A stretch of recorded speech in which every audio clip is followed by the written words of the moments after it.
1 John chapter 5 verse 4, "For whatsoever is born of God overcometh the world. And this is the victory that overcometh the world, even our faith. Who is he that overcometh the world?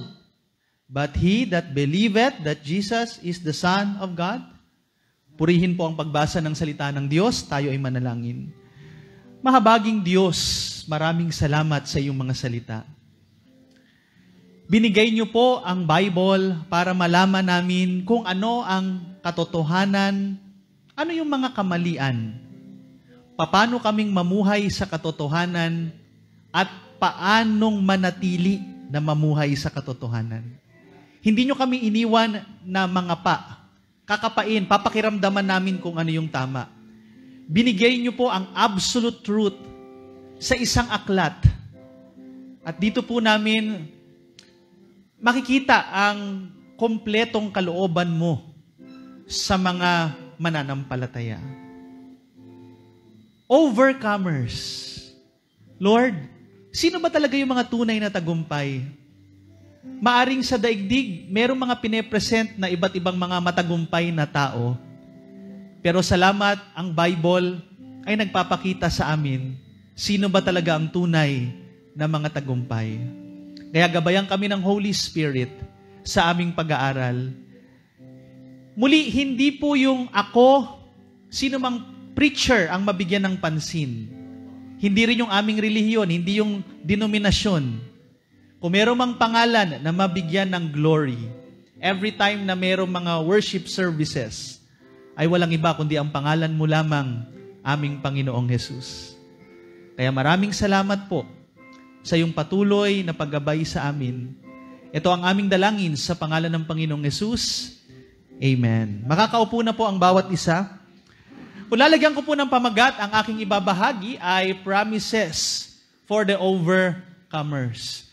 Sa ating pong pag-aaral ngayon, ginamit kong introductory verse ang 1 John chapter 5 verse 4 to 5. Pero sa ating magiging aral ay bibigyan ko po ng pansin ang nasa Revelation chapter 2 and chapter number 3. Kaya request ko po na ang inyong Bible ay ilipat nyo po doon sa Revelation chapter 2 at meron tayong mga titignan mga talata dyan para makita natin yung mga pangako ng Diyos doon sa mga nagtagumpay or overcomers. Sapagkat dito po sa 1 John chapter 5 verse 4 to 5, sino ba talaga yung mga tagumpay? Sino ba yung mga overcomer na sinasabi ng Bible? Gaya nga ng nabanggit ko kanina sa prayer, maaring sa standard ng daigdig, ang mga nakikita nilang mga tagumpay, ito po yung mga maraming pera, maraming sasakyan, maraming mga ari-arian. Pero in the Bible po, mga kapatid, dito natin makikita kung sino talaga ang mga tunay na tagumpay. At yun nga, sabi ng talata, whatsoever is born of God, yung mga born again, yung mga nanampalataya, overcometh the world. Then sabi ng verse 5, who is he that overcometh the world? Sino ba talaga yung mga tagumpay? He that believeth that Jesus is the Son of God. Mga kaibigan at mga kapatid, kung meron bang mga tunay na tagumpay sa mundong ito, yan po yung mga nanampalataya. Yan yung mga nagtiwala sa atin pong Panginoong Hesukristo bilang kanyang tagapagligtas. Alam niyo ang kagandahan sa salita ng Diyos, dahil ang pinaka-author ng Bible ay si God. Sinasabi po ng Titus chapter 1 verse 2, you can write yung mga reference, pero you can check your Bible later, yung sinasabi po ng talata. Dahil dyan sa Titus chapter 1 verse 2, sinasabi ng Bible that God, ang Diyos daw po, ay imposibleng magsinungaling. It is impossible, kumaga God that cannot lie. At ganun din yung point na sinasabi ng Hebrews chapter 6 verse 18, na imposible kay God na siya'y magsinungaling. Kaya pag merong sinabi si God na pangako sa Bible, ito'y panghawakan po natin. In fact, subok na po yung mga promises ni God dahil doon pa lamang sa Old Testament, marami na po naging promises si God sa Israel na ito po'y nagkatotoo. Kaya ganyan po seryoso si God when it comes to His promises na talagang ito'y kanyang tinutupad. Alam niyo mga kapatid, sa panahong ito, usong-uso na naman yung mga pangako. Alam po natin yan. Di ba? Pag tayo po ay, minsan umagang-umaga pa lang, makakarinig ka na ng mga jingle, merong mga binabanggit na pangalan, at yung mga politicians ay maraming pangako. At nakakatuwa yung mga pangako ng mga kandidato. Dahil parang nagaganda talaga yung Pilipinas. Para bang magiging paradise ang dating ng Philippines. Pero kung iisipin nyo, maraming mga kandidato, ilang beses nang naluklok. Ganun pa rin yung pangako. Ala naman pong nangyayari.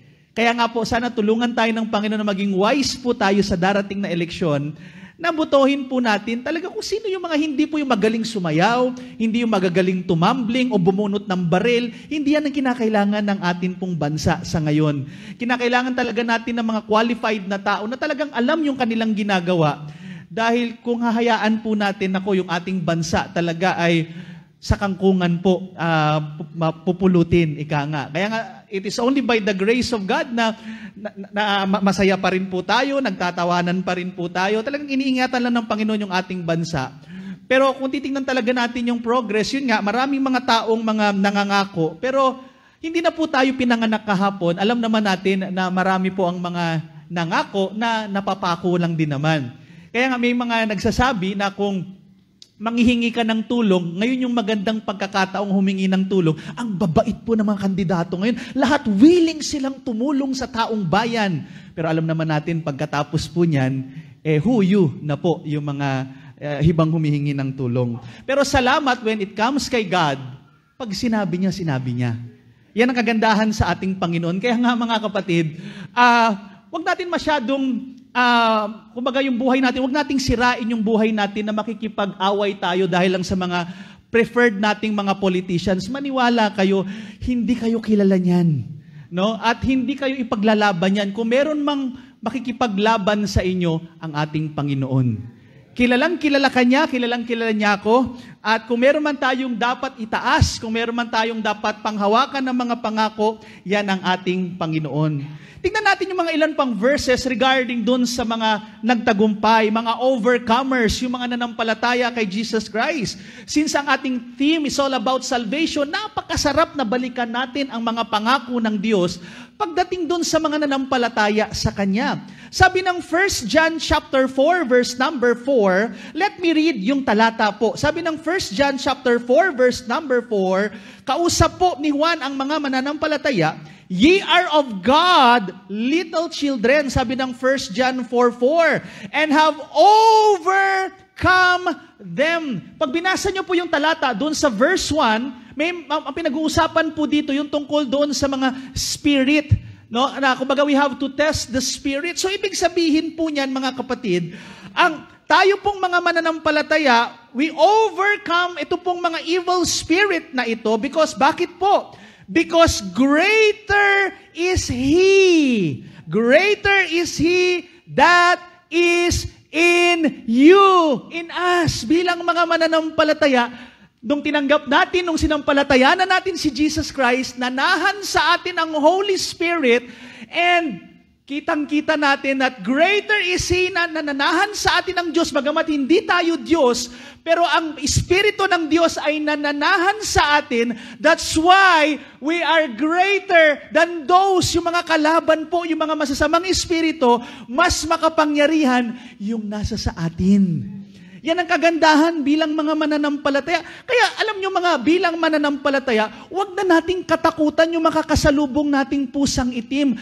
Nagkataon lang itim lang po yan, huwag na tayong mang-discriminate ng pusa. Na huwag nating isin, ako malas yan. Hindi po, bilang mananampalataya, wala nang malas, wala nang swerte. We're so blessed because we are overcomers. Tagumpay tayo dahil po sa ating Panginoon. Huwag na rin tayong matakot. Naku, madilim dyan, ayoko magsian, nakakatakot, may mumo. Mga kapatid, greater is He that is in you. Nasa sayo ang Panginoon, nasa sayo ang banal na Espiritu. Kaya ang dapat natin ay, kumbaga dapat po wag tayong matakot sa kampo ng kadiliman. Meron lang isang totoong takot na dapat tayong gawin bilang mananampalataya, and that is the fear of the Lord is the beginning of wisdom. Another verse pa po na makikita natin regarding sa mga overcomers. Let me read Revelation chapter 12 from verse 10 hanggang doon sa susunod na talata. Anong sabi po ng talata? And I heard a loud voice saying in heaven, now is come salvation and strength and the kingdom of our God and the power of His Christ. For the accuser of our brethren is cast down. Sino po yung accuser of the brethren? Si Satan po yan. Tapos sabi niya, which accused them before our God day and night. Naalala niyo yung ginawa niya kay Job? Nag-a-accuse siya doon kay Job. Anong sabi ng verse 11? And they overcame him. Napagtagumpayan natin ang kaaway. Sa papaano po? By the blood of the Lamb.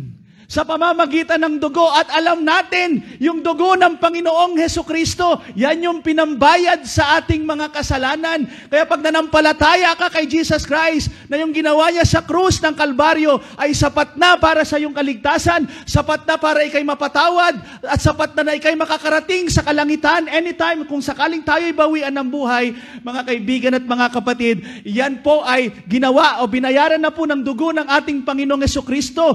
Kaya hindi na natin kailangan magsakripisyo, hindi na natin kailangan magpenitensya para mahingi yung kapatawaran ng Diyos, para mahingi yung kaligtasan. Ang tugon lang na inaantay ng Diyos sa atin ay manampalataya tayo. Pagkatiwalaan natin ang Panginoong Hesukristo na nag-iisang daan patungo sa langit, na siyang makakapagpatawad ng ating mga kasalanan at magbibigay sa atin ng buhay na walang hanggan. Kaya yan po mga kaibigan at mga kapatid, sa blood of the Lamb. Kaya nga, yung teaching about blood, talagang ayaw na ayaw po ni Satan yan. Ayaw niya na regarding dyan sa mga dugo ng ating Panginoong Hesukristo. Kasi sinasabi rito, nagtagumpay tayo dahil po sa blood of the Lamb. Kaya nga, watch out, yung teaching ng blood na yan, unti-unting tinatanggal ng kaaway po yan. Salamat, ang Bible po natin, andyan pa rin yung blood of Christ, nandiyan pa rin yung blood of the Lamb. Dahil yan po ang nakapagtagumpay sa ating kaaway. At yan pong pinambayad ng Panginoong Hesukristo doon sa krus para sa ating kaligtasan. At hindi lang yan. Sabi pa ng Revelation chapter 21, verse 7, He that overcometh, ginamit na naman yung salita, shall inherit all things. Mga kaibigan, grabe talaga yung ginawa ng Diyos sa atin. Yung kaligtasan natin, hindi lang tayo ligtas na hindi na tayo mapapahamak sa impyerno, may mga pamana pa. May mga, kumbaga may makikita pa tayong package ng ating kaligtasan, yung mga blessing na pinagkaloob ng Diyos the moment we trust the Lord Jesus Christ as our Savior.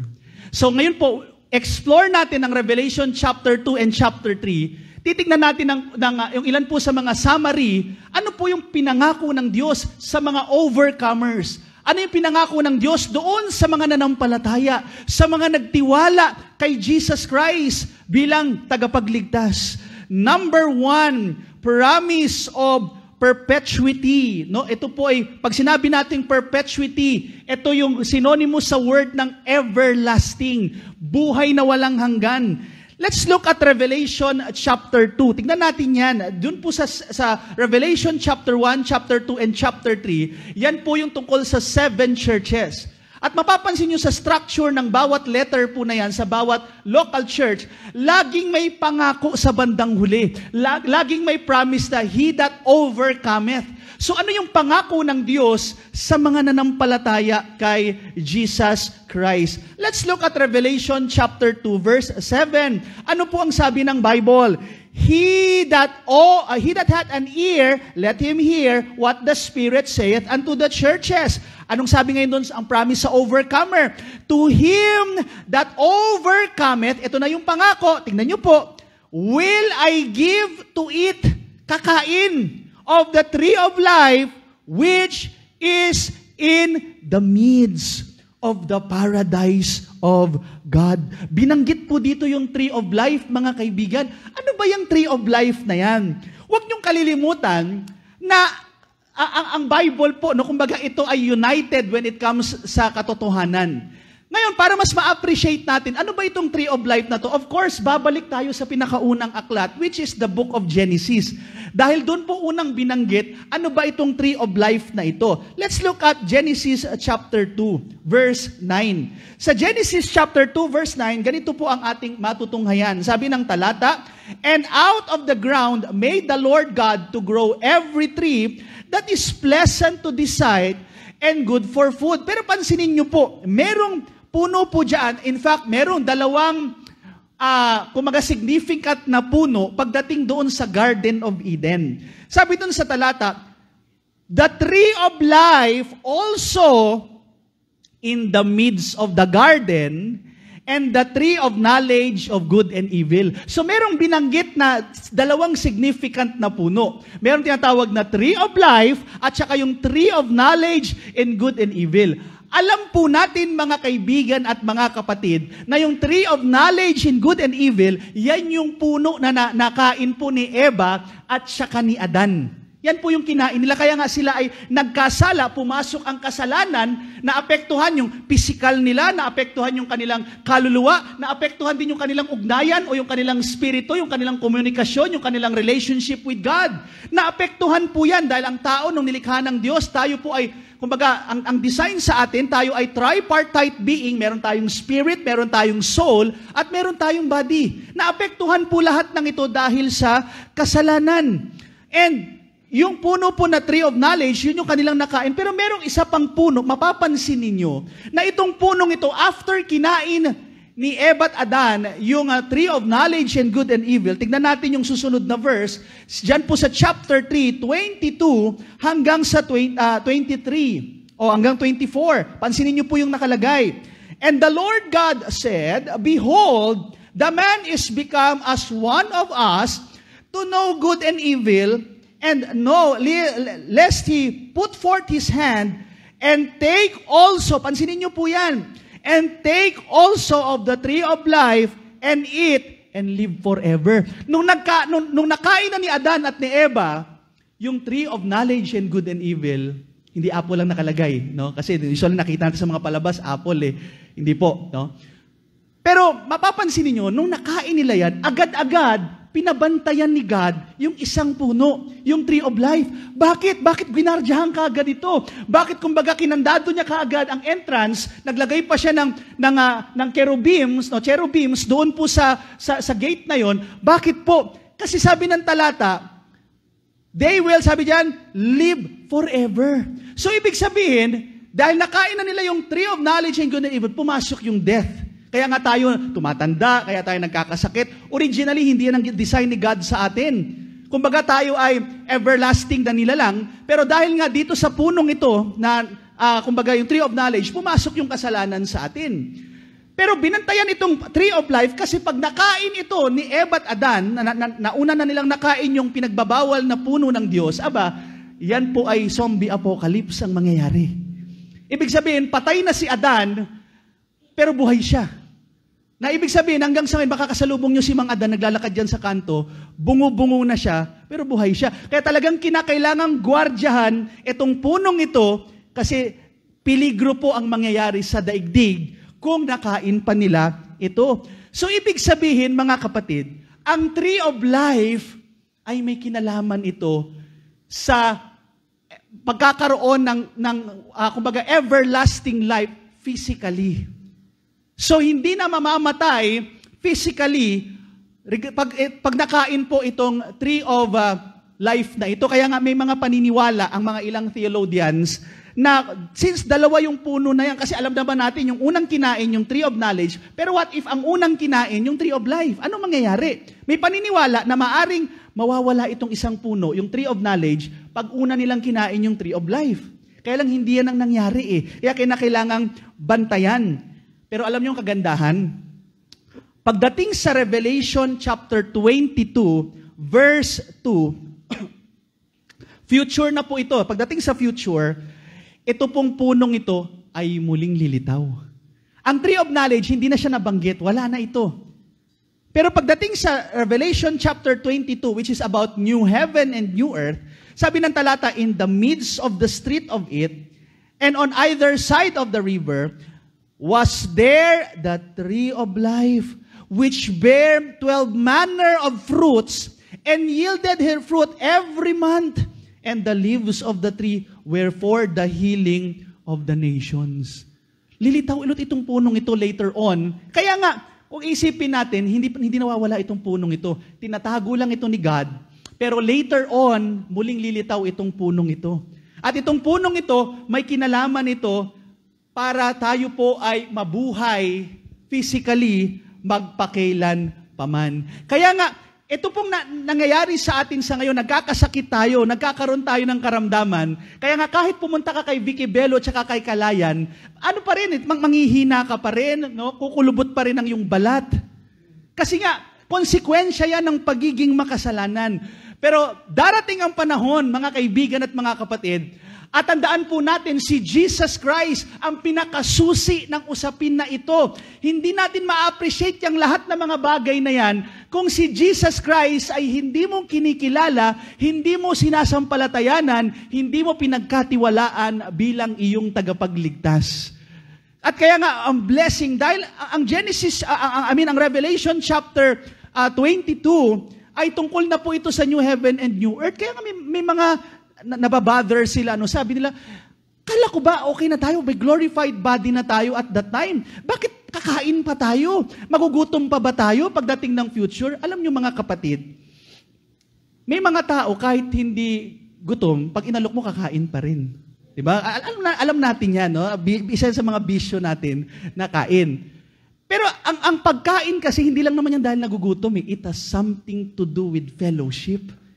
Kaya nga yung mga coffee boys dun sa baba, di ba? Kita niyo yung mga yan, talagang parang ayaw nilang maghiwa-hiwalay. Kasi hindi lang po yung ice cream tsaka yung kape ang dahilan kung bakit sila nagsasama-sama, kundi fellowship. At isang araw po, mga kapatid, kahit na tayo ay may glorified body, magkakainan pa rin pala tayo. Kaya yung ginagawa natin kainan training pala yan, mga kapatid. No, talagang, minsan sabi ko, talagang maraming baptist pa lang makakasama rito kasi kainan pa rin ang nasa isip. No? Pero biro lang po yun, mga kapatid. Pero ang point dyan, perpetuity. Pangako na tayo po ay magkakaroon ng buhay magpakailanman, hindi lang po ang pinag-uusapan kasi ang soul natin ay immortal. Totoo po yan. Pag namamatay tayo, hindi naman namamatay yung soul natin eh. Kaya lang, mapupunta lang ito sa isang destinasyon pag ikay mananampalataya, absent from the body and present with the Lord. Pag hindi ka naman mananampalataya, sad to say, pero may impyerno kasi sabi ng Bible. Pero pag ikay mananampalataya, hindi lang tayo merong eternality when it comes to our soul and spirit, pati pala yung body natin. Bibigyan ito ni God ng glorified body later on. At yung tree of life na yan ay ma-enjoy natin in the future. Hindi lang po yan, another promise ng ating Panginoon sa mga overcomers, sa mga nanampalataya. Promise of protection. Let's look at Revelation chapter 2, verse 11. Pakiano mga buwan, next slide. Yan, isa pa. Yan, Revelation chapter 2, verse 11. Sa Revelation chapter 2, verse 11, matutunghayan po natin yung sabi ng Bible, tsaka meron pa mamaya sa chapter 3, verse 5, doon po sa pangalawang part. Sabi ng Revelation chapter 2 verse 11, He that hath an ear, let him hear what the Spirit saith unto the churches. Tingnan niyo po yung nakalagay. He that overcometh shall not be hurt of the second death. Mga kapatid, pag ikaw pala'y nanampalataya, nagtiwala ka kay Jesus Christ bilang iyong tagapagligtas, hindi ka mapapahamak sa kabilang buhay.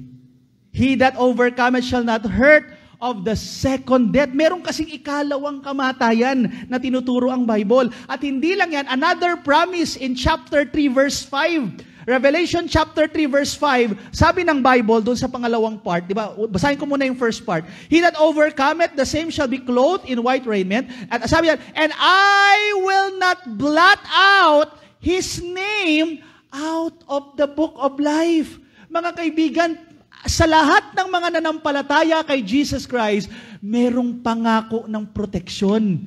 Ibig sabihin yan, hindi na tayo mapapahamak sa impyerno sa mga nanampalataya kay Jesus Christ. At hindi lang yan, ang pangalan natin ay secured doon sa book of life. Mga kapatid, pagdating kasi balang araw, ang Book of Life, ito ang magiging basis kung ikaw ba ay save o hindi. Tingnan natin yung talata. Revelation chapter 20. Tingnan natin. Next slide. Nalagay ko ba yung verse? Yung reference. Revelation chapter 20. Tingnan natin ito. Chapter 20, verses 11 hanggang 15. Basahin ko po yung mga verses. And I saw a great white throne, and him that sat on it, from whose face the earth and the heaven fled away, and there was found no place for them. And I saw the dead, small and great, stand before God. And the books were opened, and another book was opened, which is the book of life. Bubuksan yung book of life. And the dead were judged out of those things which were written in the books according to their works. Verse 13. And the sea gave up the dead which were in it, and death and hell delivered up the dead which were in them, and they were judged every man according to their works. At ano sabi yan? And death and hell were cast into the lake of fire. This is the second death. And whosoever was not found written in the book of life was cast into the lake of fire. Mga kapatid, pag yung pangalan, dun po sa great white throne, judgment for the unsaved. Pag ang iyong pangalan ay wala doon sa book of life, mapapahamak ka doon sa lake of fire according to the Bible. Pero ito ang blessing. Ito yung gusto ko makita natin. Pag ikay nananampalataya na kay Jesus Christ, mga kaibigan at mga kapatid, hindi ka na mapapahamak doon sa second death, at hindi lang yan, secured ang iyong pangalan doon sa book of life. Kaya nga mga kapatid, huwag tayong, nakasulat ba yung pangalan ko sa Book of Life? Alam niyo, nakakalungkot, may mga tao, hindi sila sigurado kung yung pangalan nila ay nasa Book of Life. Simple lang naman, gusto niyong siguraduhin ang pangalan niyo sa Book of Life?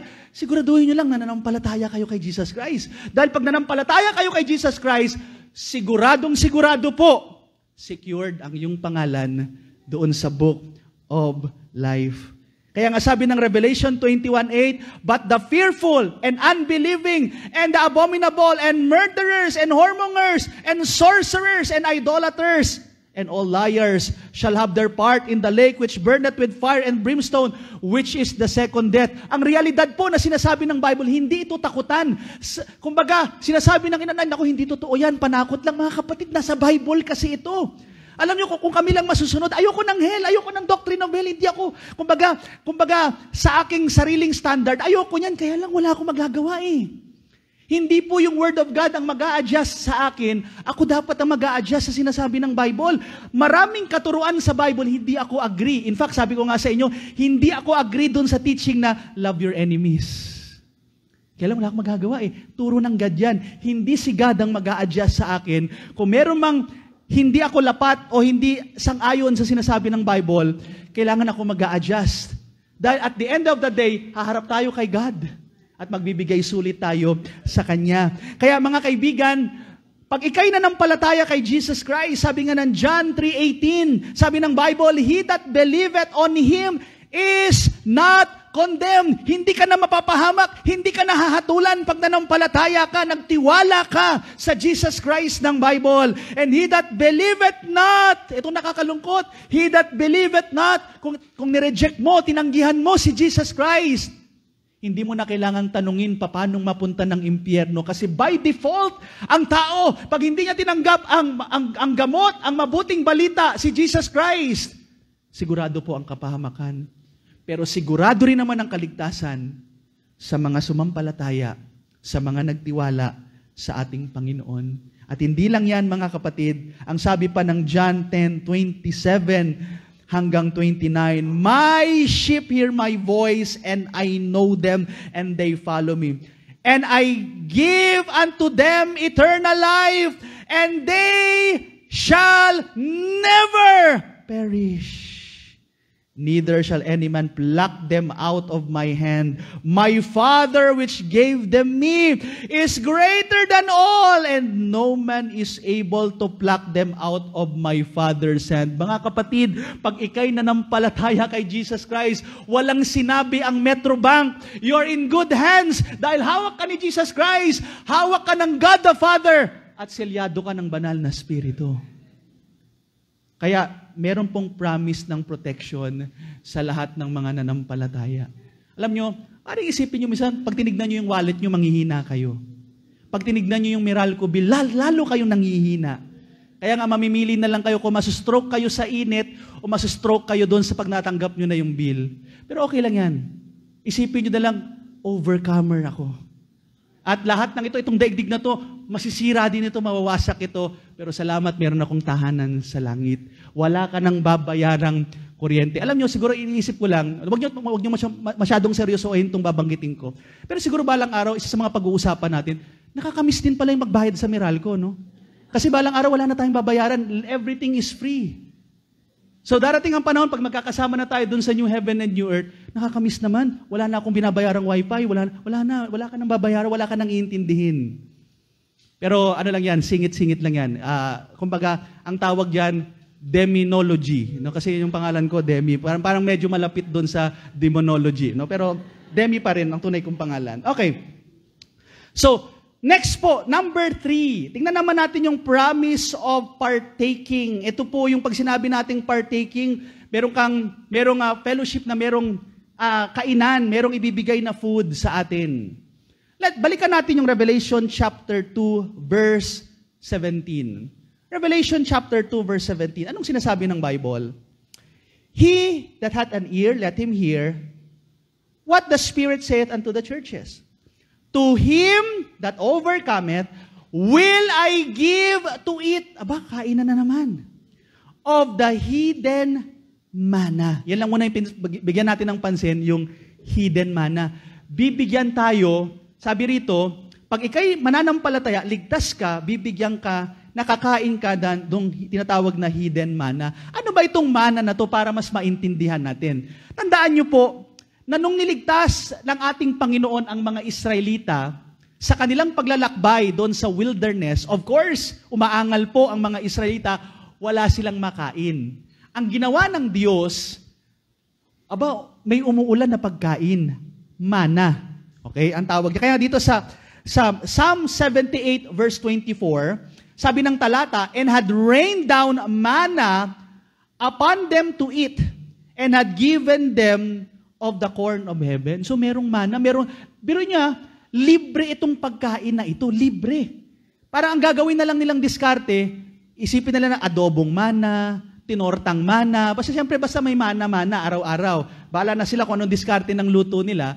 Pero yun nga, meron silang pagkain provided by God. At alam nyo ba, yung manna na ito, isa itong typology ni Jesus Christ. Let's look at John chapter 6. Sabi po ng John chapter 6 verse 31, our father did eat manna in the desert. As it is written, He gave them bread from heaven to eat. Sabi ng verse 32, then Jesus said unto them, verily, verily, I say unto you, Moses gave you not that bread from heaven, but my Father giveth you the true bread from heaven. Verse 33, for the bread of God is he which cometh down from heaven and giveth life unto the world. Verse 34, then said they unto him, Lord, evermore give us this bread. Sabi ni Christ in verse 35, and Jesus said unto them, I am the bread of life. He that cometh to me shall never hunger, and he that believeth on me shall never thirst. Sabi pa ng verse 47, verily, verily, I say unto you, he that believeth on me hath everlasting life. I am that bread of life. Your fathers did eat manna in the wilderness, and are dead. This is the bread which cometh down from heaven, that a man may eat thereof and not die. I am the living bread which cometh down from heaven. If any man eat of this bread, he shall live forever, and the bread that I give is my flesh, which I give for the life of the world. Mga kapatid, si Jesus Christ ang pinaka-bread of life. Pag kinain mo siya, ibig sabihin niyan, pag nanampalataya ka sa Kanya, nagtiwala ka sa Kanya, sabi niyan, hindi ka na mauuhaw, hindi ka na magugutom. Kasi nga, magkakaroon ka ng buhay na walang hanggan. So binanggit kanina, hidden manna.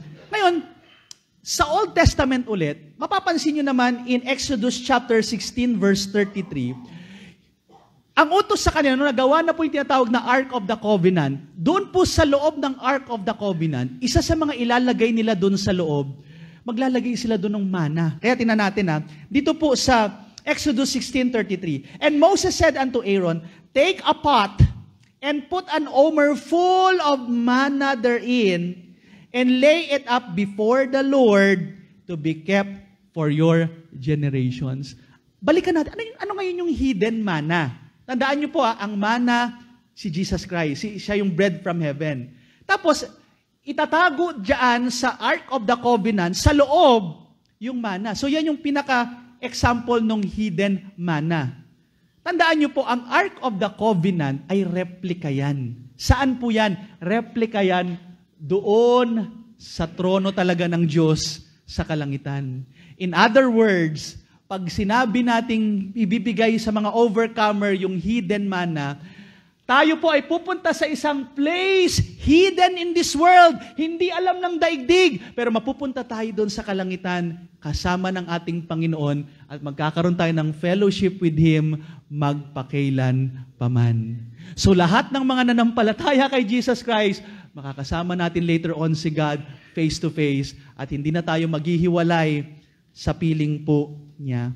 Number 4, promise of pardon. Isa po sa mga blessing dun sa mga nanampalataya kay Jesus Christ, sa mga overcomer, ay bibigyan niya po ng kapatawaran. Tingnan natin itong Revelation chapter 2 verse 17. Sabi ng talata, to him that overcometh will I give to eat of the hidden manna. Tapos sabi dun sa pangalawang part, and will give him a white stone, and in the stone a new name written, which no man knoweth, saving he that receiveth it. Bibigyan siya ng puting bato. Ano ba yung puting bato na yan? Of course, sa mga barangay natin, pag nakakarinig tayo ng puting bato, medyo delikado yan. No? May mga nagbebenta ng bato. Hindi yan ang ibig sabihin po dyan. May kinalaman yan sa kultura ng kanilang kapanahunan. Pag sinabing white stone, pagdating sa korte nila nung unang panahon, Roman court, sa iyong paglilitis, pag binigyan ka ng itim na bato, yari ka na doon. Ibig sabihin niyang kulong ka, mahahatulang ka. Pero pag binigyan ka ng puting bato, ibig sabihin niyan, absuelto ka. Ibig sabihin niyan, ano ka na, malaya ka na, hindi ka na kulong, wala ka ng kaso. Mga kaibigan at mga kapatid, ang kagandahan po, dahil kay Jesus Christ, lahat po tayo guilty, lahat tayo may kaso. Kaya nga sabi ko kanina, hindi mo na kailangan tanungin paano mapunta ng hell. May kapahamakan po tayo, makasalanan tayong lahat. Iba-iba man tayo ng kahinaan, pero lahat tayo makasalanan, pero salamat. Pag ikay nagtiwala kay Jesus Christ, nanampalataya ka sa Kanya bilang iyong tagapagligtas, meron kang white stone, ibig sabihin, forgiven ka na, at hindi ka nahahatulan doon po sa impyerno. Kaya nga sabi ng Ephesians 1 verse 7, in whom we have redemption. Tinubos na tayo ng Panginoong Yesus through His blood, the forgiveness of sins according to the riches of His grace. Salamat po dahil sa ginawa ni Jesus Christ dun sa krus ng Kalbaryo, tayo po na mga makasalanan, guilty in the sight of God, ay mapapatawad pag nanampalataya tayo sa atin pong Panginoong Yesus. At ito pang matindi. Sabi pa ng Psalm 103, verse number 12, para ma-appreciate natin pag pinag-usapan yung distance, gaano kalayo ang pagpapatawad na ginagawa ng Diyos. As far as the east is from the west, so far hath He removed our transgression from us. Wow! Talagang totally pinatawad tayo. Ganyan po katindi ang pagpapatawad na ginawa ng Diyos sa atin. Kaya nga mga kaibigan at mga kapatid, sa pagpapatawad na ginawa na ito ng Diyos sa atin, no? Tayo po ay malaya na. Kasi isa pa po sa mga meaning pala ng stone, white stone na ito, pag binigay din ito sa mga servant, ibig sabihin niyan, malaya na yung servant. Alam niyo, dahil kay Jesus Christ, malaya na tayo sa sumpa ng batas. Sabi nga ng Galatians 5:1, stand fast, therefore, in the liberty wherewith Christ hath made us free. Romans 8:2, for the law of the Spirit of life in Christ Jesus hath made me free from the law of sin and death. Mga kapatid, tayo po ay malaya na dahil sa ating Panginoong Jesucristo. Dati tayo ay kumbaga tayo ay alipin ng kaaway. Ang ating kalikasan, dahil tayo ay makasalanan, pinaglihi tayo sa kasalanan. Tayo po ay kapamilya ng kaaway, spiritually speaking, pero the moment we trusted the Lord Jesus Christ as our Savior, pinalaya na po tayo sa tanikala ng kaaway. Kaya itong liberty na to, enjoy natin with the Lord Jesus Christ. Number 5, promise of power. Tingnan natin yung Revelation chapter 2, verse 26 to 27, at saka yung chapter 3, verse 21. Verse 26, 2:26. He that overcometh and keepeth my works unto the end, to him will I give power over the nations. And he shall rule them with a rod of iron, as the vessels of a potter shall they be broken to shivers, even as I received of my Father.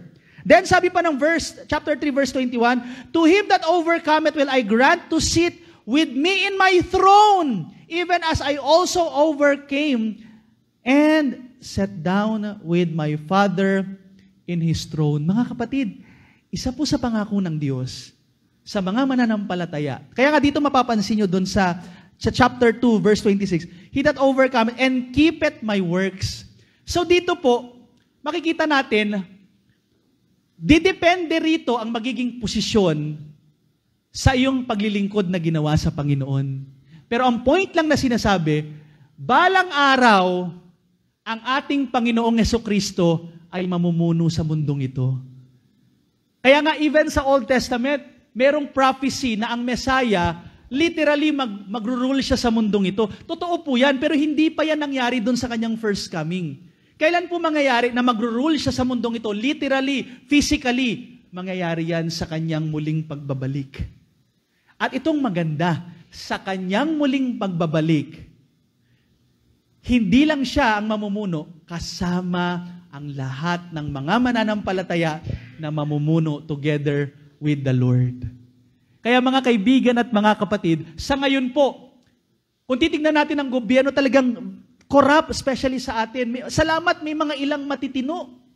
Pero marami pong mga corrupt talaga sa totoo lang. Kaya nga even sa subdivision level pa lang, grabe na corruption eh. Diba? Barangay level pa lang, grabe na yung corruption. Paano pa kaya pag mga national? Kaya kung titignan pa natin yung mga ilang verses na yan, makikita natin, mamumuno tayo. At hindi lang yan, kung itutuloy pa natin, Von, next slide, makikita pa natin na tayo rin palang mga mananampalataya, balang araw, tayo rin ang maghuhusga sa mga fallen angels. Yan, hindi magtataka, mga fallen angels, galit sa atin eh. Kasi tayo po ang gagamitin ni Christ na i-judge ang mga fallen angels later on.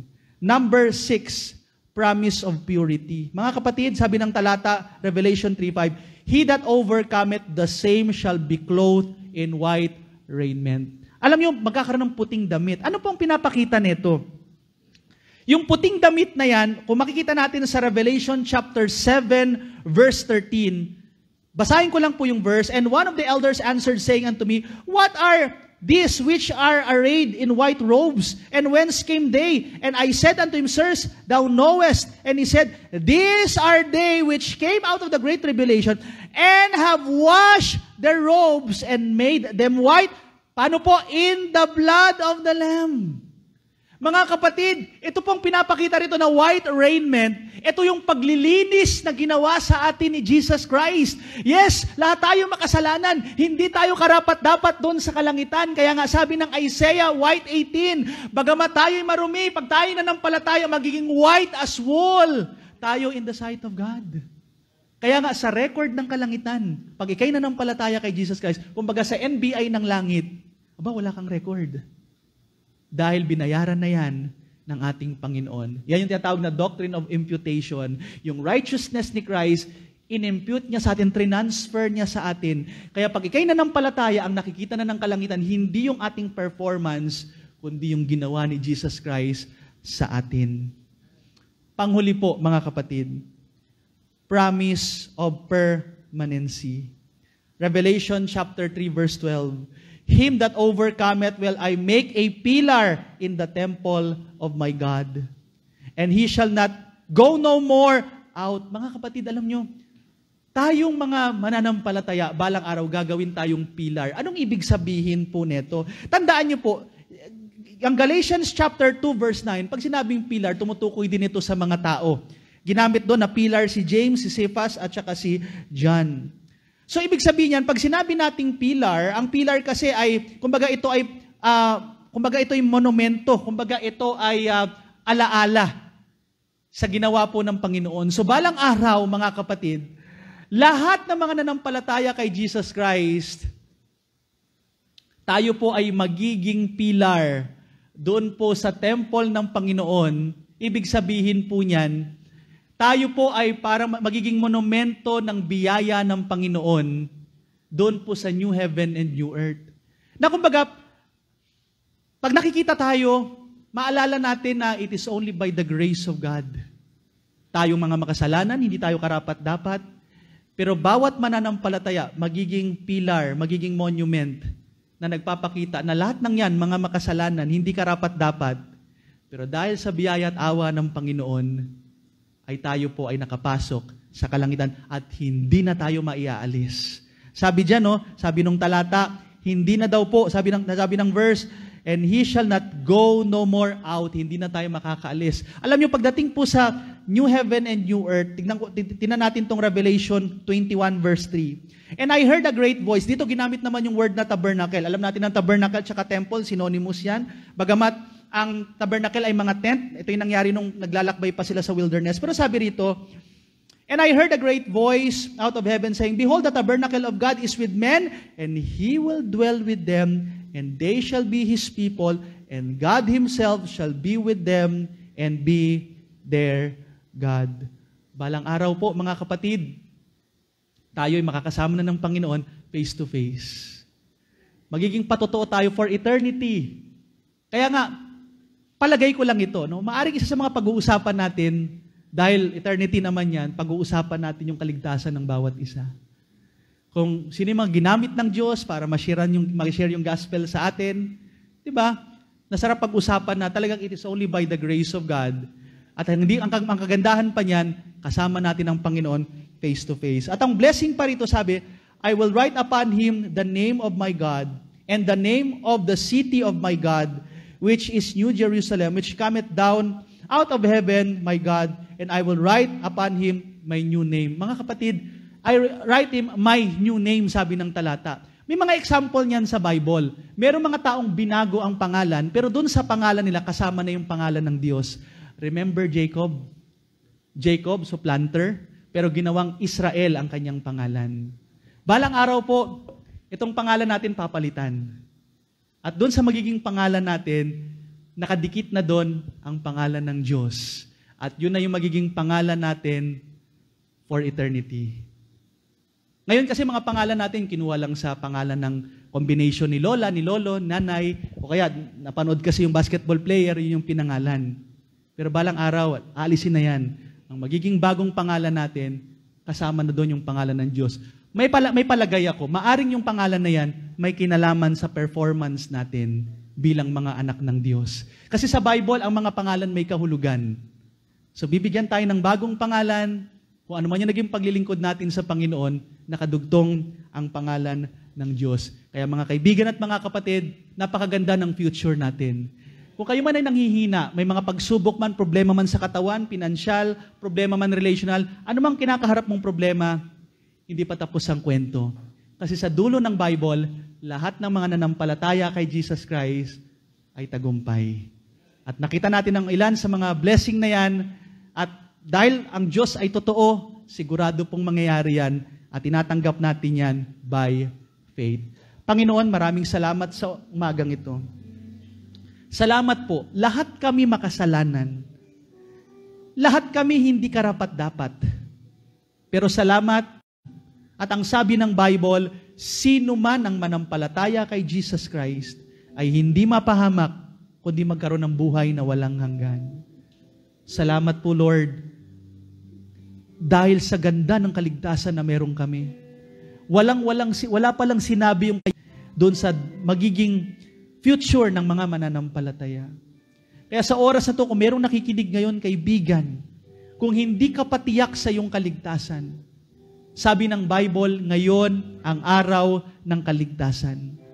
Alisin mo sa isip mo, hindi relihiyon, hindi mabuting gawa, hindi yung paggawa ng kautusan, pagtupad sa kautusan na magdadala sa iyo sa langit. Merong katotohanang tinuro ang Bible sa kaligtasan mo. Sabi ng Bible, sino man ang manampalataya sa Panginoong Jesucristo ay maliligtas. Pwede kang lumapit sa Panginoon, kausapin mo siya.